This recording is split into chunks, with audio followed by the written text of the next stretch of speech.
Welcome to the October 2025 edition of the Market Note, coming to you from the Integra team at Wealth Enhancement. I'd just like to introduce the presenters for today.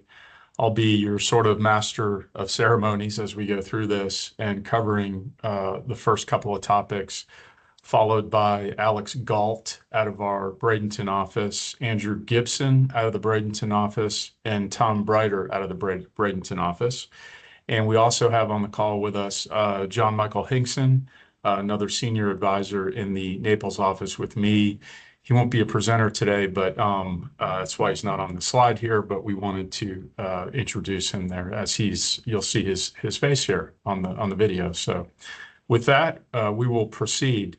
So this is going to be the recorded discussion around the written market note that included four main topics, one covering markets and the underlying economy, two different articles, how bull markets end and AI spending boosts GDP, and then we're going to talk about some 401k, new 401k dynamics that may affect you, as well as a financial planning topic around required minimum distributions.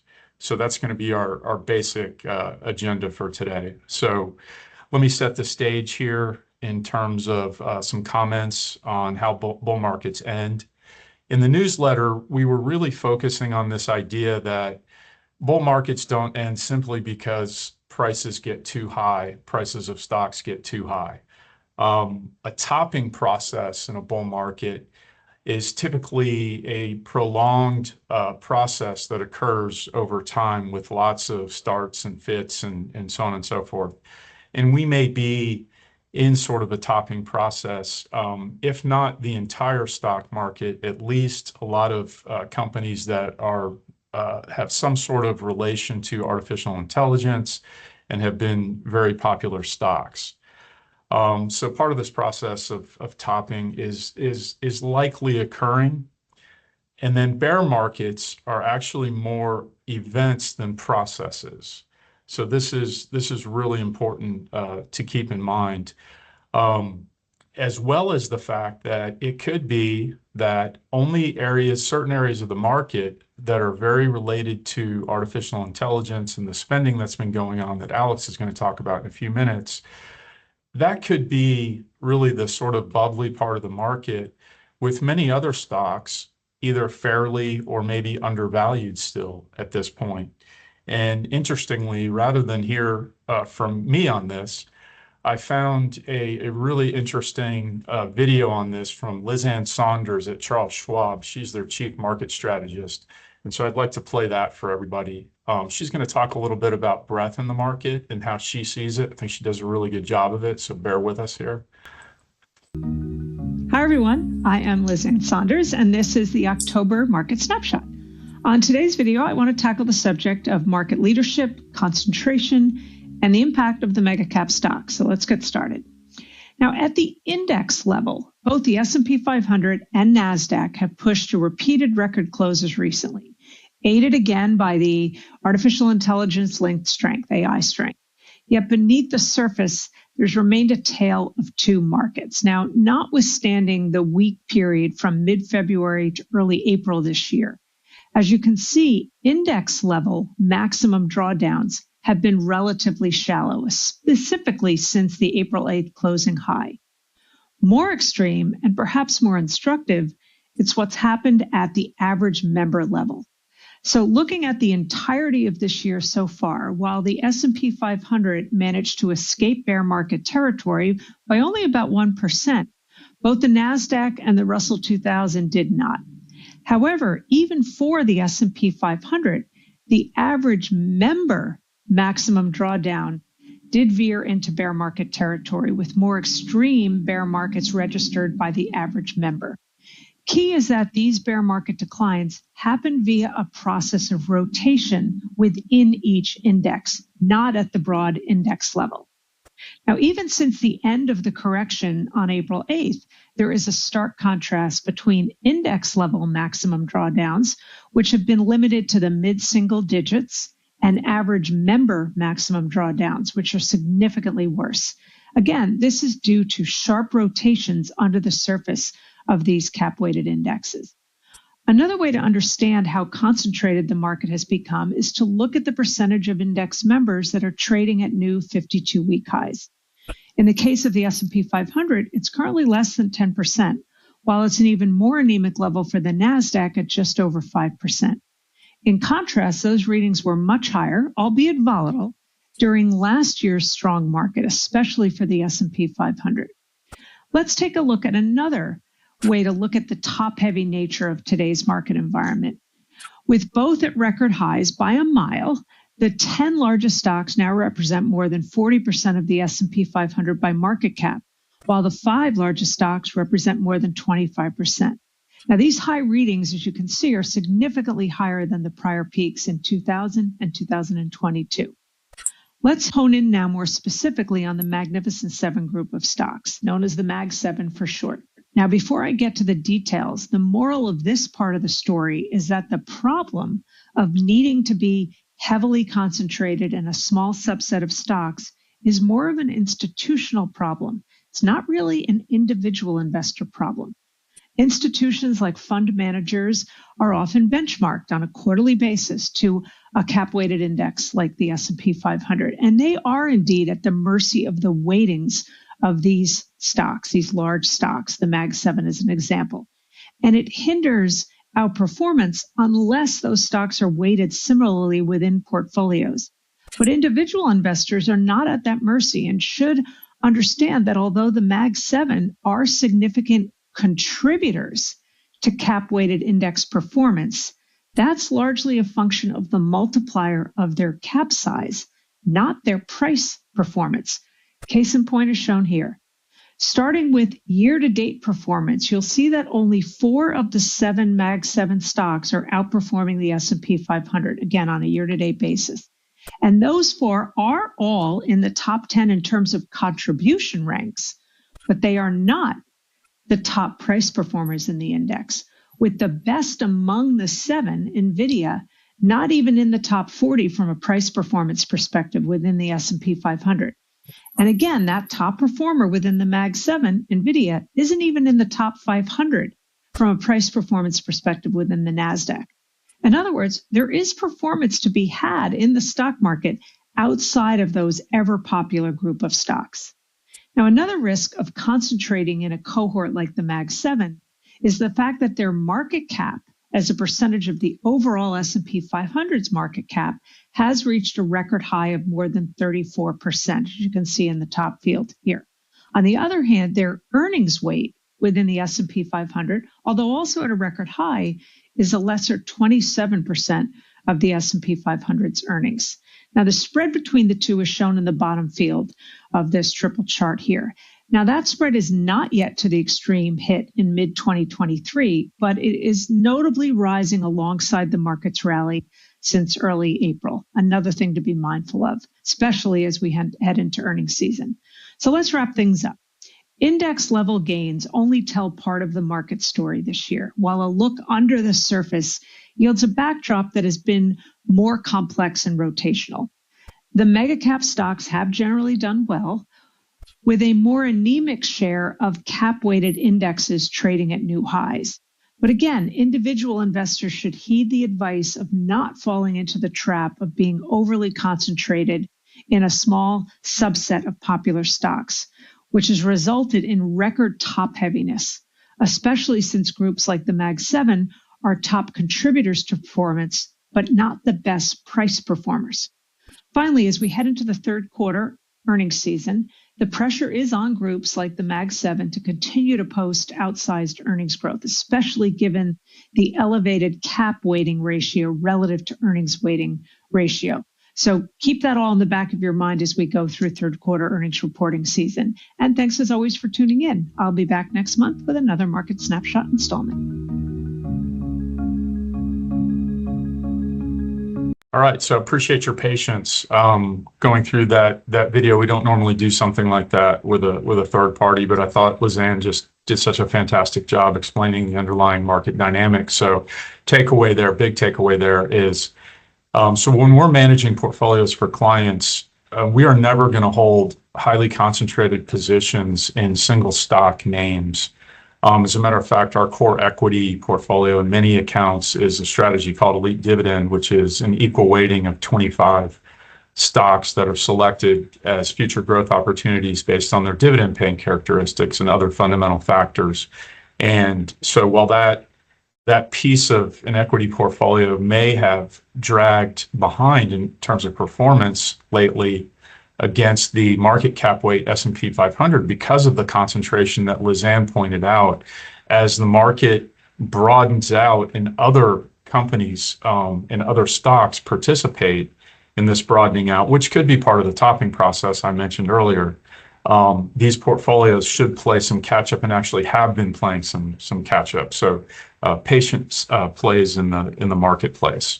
So, and as always, if you have any questions on that, please reach out to the team member that you usually communicate with. So let's take a look at some of the underlying dynamics in the underlying economy that sort of makes for this setup between what I would say is a little bit of a disconnect between the stock market and the way stocks have been trading versus the underlying economy. So we had a uptick in stocks as a result of the September inflation reading. So it came in at 3%, which is 100 basis points or 1% higher than the Fed's target inflation rate of 2%. So you would think that would be a negative, but it was actually a little bit better than the 3.1% that many expected. So anytime there's a positive surprise, that's good for stocks. And so because it wasn't higher than that, markets read that as the Fed will go ahead and continue on this interest rate reduction path,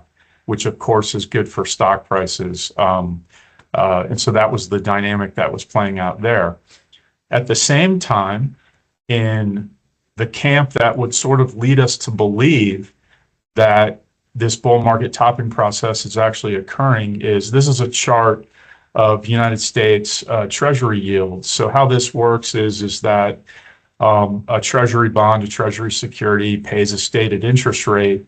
And so the yield of that particular security then, because the coupon is not going to change, depends on the price of that bond or that bill or that security. So when yields go down, that means prices are going up or investors are purchasing Treasury bonds. That's usually a downward trend like this in yield, an upward trend in price, is usually an indication that there's been a flight to quality or lower risk assets because there is a storm brewing.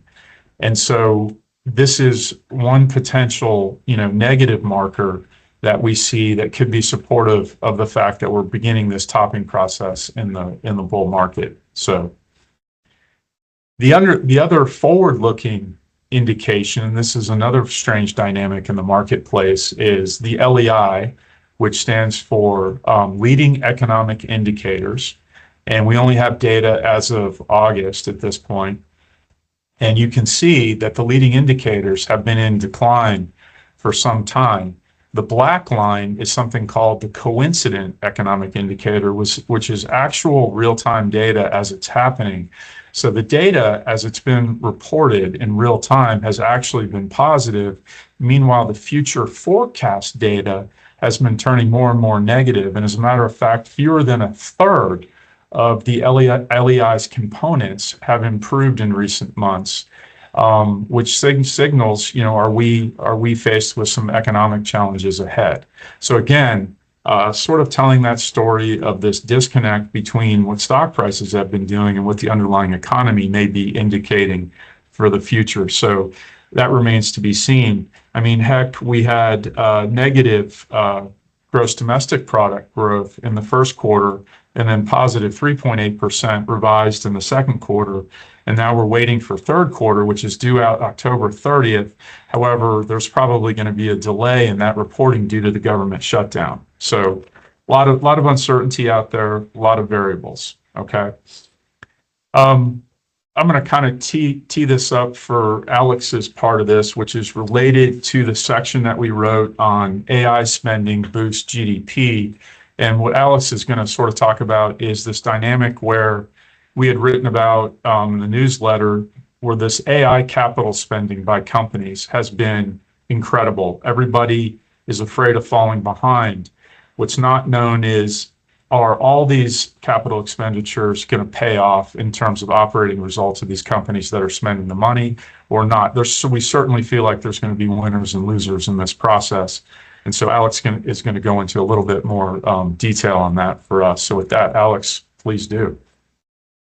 Thanks, Brad. And yeah, and I can't help but notice on the economic leading indicators chart that we looked at just then, as we talked about yesterday, really when it started to not make sense when you look at the economy's, sort of forward-looking indicators versus what has actually happened is right about 2022, the middle towards the end of 2022, which, as you all remember, is when OpenAI created ChatGPT and everybody started going crazy. So whether that means anything or not, it's to be told, but I think that's an interesting sort of relationship in this graph here. So if you move to the next chart, you can see this, sort of circular payment structure that's happening in the marketplace. And of course, there are a lot of big companies involved here, whether it be Oracle, Intel, or NVIDIA being the mothership of the whole thing here at a $4.5 trillion market cap.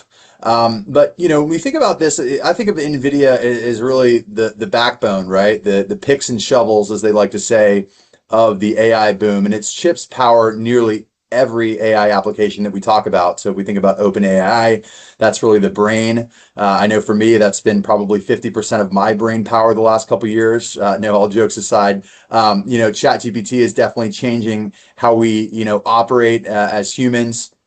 That's a $500 billion market cap and growing, but really driving innovation in all areas of generative AI. And so these valuations certainly show how central they are to the ecosystem and how they're changing very quickly. So going back to the web of the deals here, if you just look at the connection here, NVIDIA is investing $100 billion into OpenAI. OpenAI then goes and inks a deal with Oracle for $300 billion. AMD is now in the mix, supplying GPUs and other things to OpenAI, giving them the option to then buy shares. So it's this circular mixture of left pocket, right pocket with dollars, which, it's not just collaboration, it's an arms race, right? And there's certainly a race to be a winner in the AI ecosystem. And I think, when it comes to the biggest players, they certainly have the cash flow to do it, but some of the smaller players are fueling it with debt, and what that means for their future, certainly is yet to be known.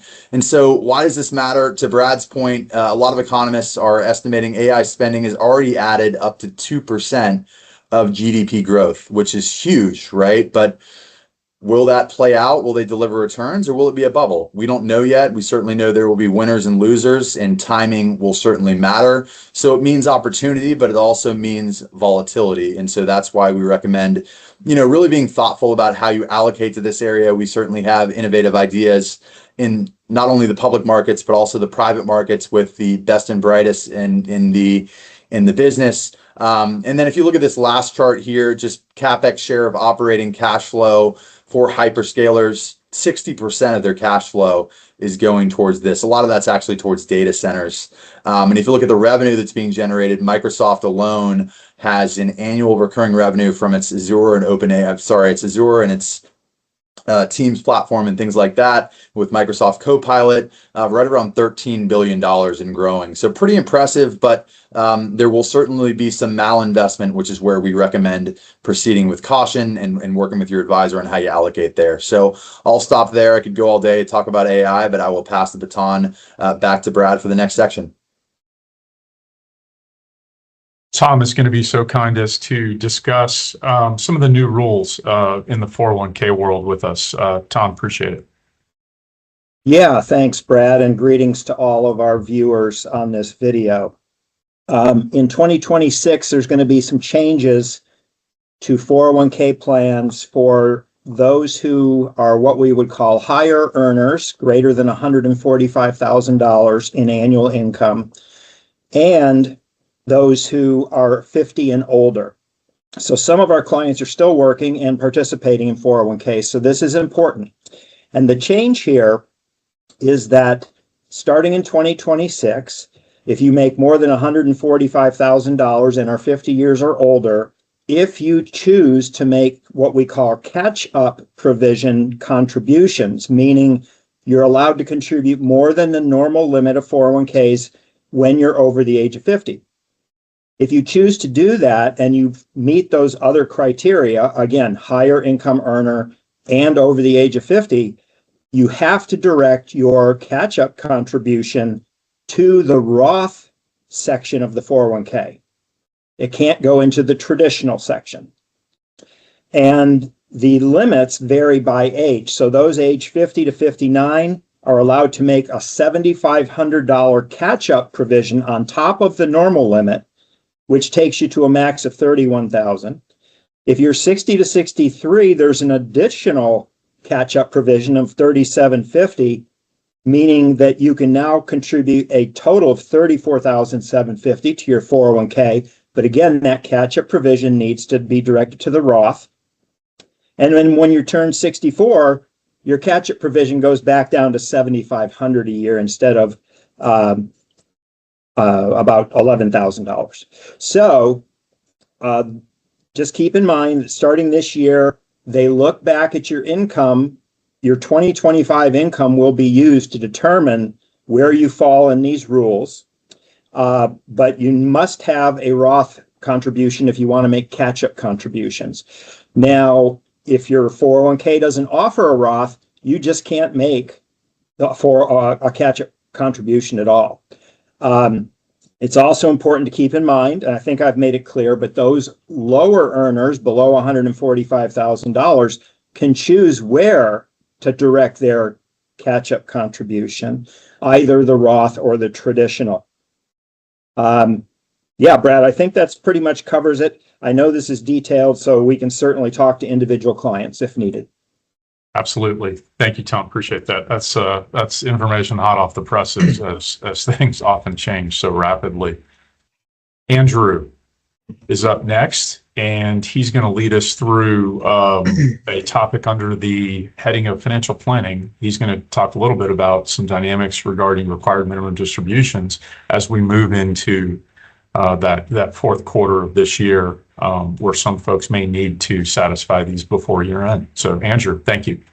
Yeah, thanks, Brad. Thanks, Tom and Alex. I think everybody can take away something from this. I'm always the guy that comes on here and gives you bad news. Last time I talked about when to take Social Security and the two big Ds, which were divorce and death. So now I'm here to talk about the opposite of what Tom was talking about, and that's required minimum distributions. So leading off of the 401k, so when clients think about 401ks, what comes to mind? Typically, growth, retirement security, tax benefits, all great answers, all correct. But the reality is your 401k today is your required minimum distribution tomorrow. So why does that matter? When you turn age 73, or some at age 75, depending on their date of birth, the IRS says it's time to take money out. Uncle Sam wants his share of taxes. So whether you need it or not, you need to withdraw out of your IRA or 401k, and that's called an RMD, or required minimum distribution, and that's taxable income. So the bigger your balance, the bigger your tax bill could be. So that's why we're starting to plan for RMDs now, not later.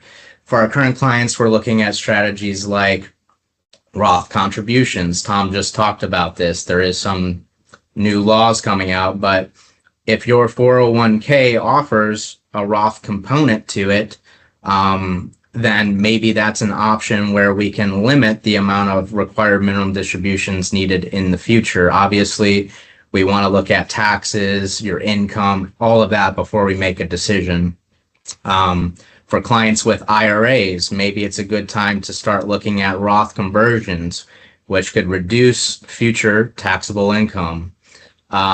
Things like charitable giving, qualified charitable distributions for those who are charitably inclined. that can reduce required minimum distributions. And then even things like distribution timing to smooth out tax brackets. Some people have taxable accounts and then non-taxable accounts. And so we look at ways to reduce your taxable income as much as we possibly can. So bottom line is planning ahead means less stress for you and more control when retirements kick in. So if you haven't thought about RMDs yet, don't worry, because we're all thinking about it for you. For clients who need to start or have already started taking RMD, we as a team, we've started our annual planning for this to ensure everybody takes distributions before the deadline, which is of 12/31 this year. So with that, I'm going to pass the mic back over to Tom for some closing thoughts on all of this, and I hope everybody has a good day. Thank you, Andrew. Yeah, thank you, Andrew. I just wanted to say a thank you to all the people who are reading the market note and looking at this video. We really appreciate the opportunity to serve you. We value our relationship greatly. We try to keep these market notes pretty high level, and that's hard for us sometimes, but but we always want to invite you, if you have questions as this information pertains to your personal situation, we certainly want to invite you to reach out to your advisor here on the Integra team, and we will get together as a team if we need to solve problems or help you figure things out. And so thank you again, and we look forward to seeing you next quarter with another video.